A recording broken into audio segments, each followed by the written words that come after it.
Good morning, everyone. Miriam Pinellas here with Chassidus' Medicine. Thank you for being here with me. Today's day 45 of the Omer. We are days away from Chag Shavuos that we've been counting toward.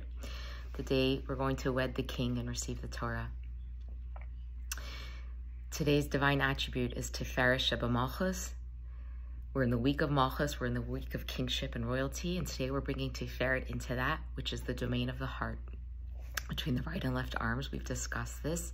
The concept of bringing loving compassion and empathy into my healing, into my life. What came to me today when thinking about empathy and compassion and love and royalty were Tzaddikim. Holy, holy people amongst us who are representatives of divine love and who are reminders of divine love. You may have heard of people going to a tzaddik for a blessing. Maybe you've done this yourself. I've said how Chassidic stories of these Tzaddikim are medicine. And it's because they get us back in touch with our true self, our soul self, where the ultimate healing happens. Tzaddikim have been a big part of my healing journey for 15, 20 years. I've leaned on them to remember truth, to align with truth. Because in a world full of confusion, and when we're on journeys where we get hit with tests and obstacles and challenges, we all need someone to come back to say, guide me, what now? Where do I go? Help. And the Tzaddikim are here for us. They live for the Jewish people to help us with our material needs and our spiritual needs. We have whom to rely on in this life. And so too, every Jew is a tzaddik. There's a song that is very popular. Every Yid's a big tzaddik. And it's true. Rabbi Nassan of Breslov said it too.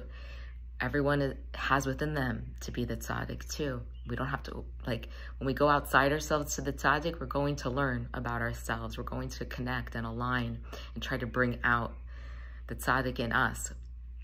And so just like the tzaddik is there to love and help and fulfill our needs spiritually and materially, so too each of us can do that for each other, and we're supposed to be doing that for each other.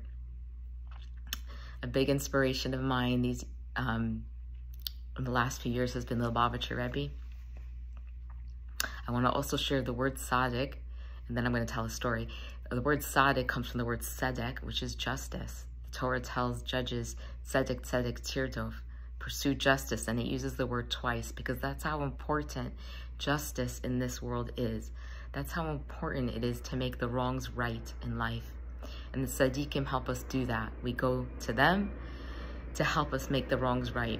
In addition to everything else, here's an amazing story.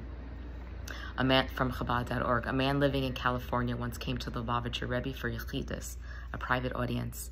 He was afflicted with an incurable case of psoriasis and came to ask the Rebbe for help. He told the Rebbe, I've heard great things about you. I've heard you perform miracles, and I came to ask you to perform a miracle for me.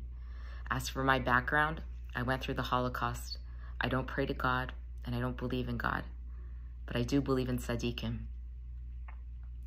My father was a Baba Chassid and always went to his Rebbe for blessings, so I've always believed in the power of Tzaddikim. The Rebbe replied that a tzaddik has no power of his own. A tzaddik is merely an extension of God here in this world to help people, which he does by tapping into God's powers. If you don't believe in God, you cannot believe in me, the Rebbe said. The man waved his hand. I still believe in Tzaddikim. Amazing, right? So the Rebbe told him to take off his shirt and undershirt and stand up. The Rebbe got up from his chair. He took his two hands and put them on the man's right arm and slid them from top to bottom, upon which the psoriasis disappeared. The Rebbe repeated the action with the man's left arm, and again the man's scales receded. Then the Rebbe took his two hands and applied them to the man's chest and back. The psoriasis fell away.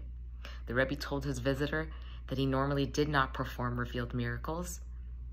Generally, heavenly assistance would appear in a more concealed manner, but there were always exceptions to the rule. He hoped that from that day on, the man would once again believe in God and begin living a life of Torah and mitzvos. That's the end of that story.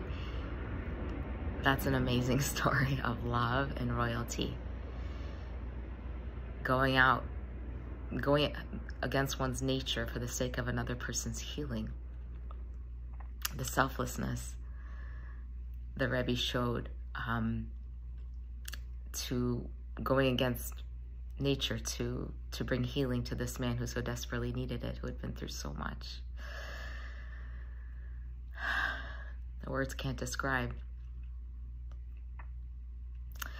Blessing us all with a day of deep connection to righteous people who are our healers and will guide us in the ways we need to be guided. Bless you all.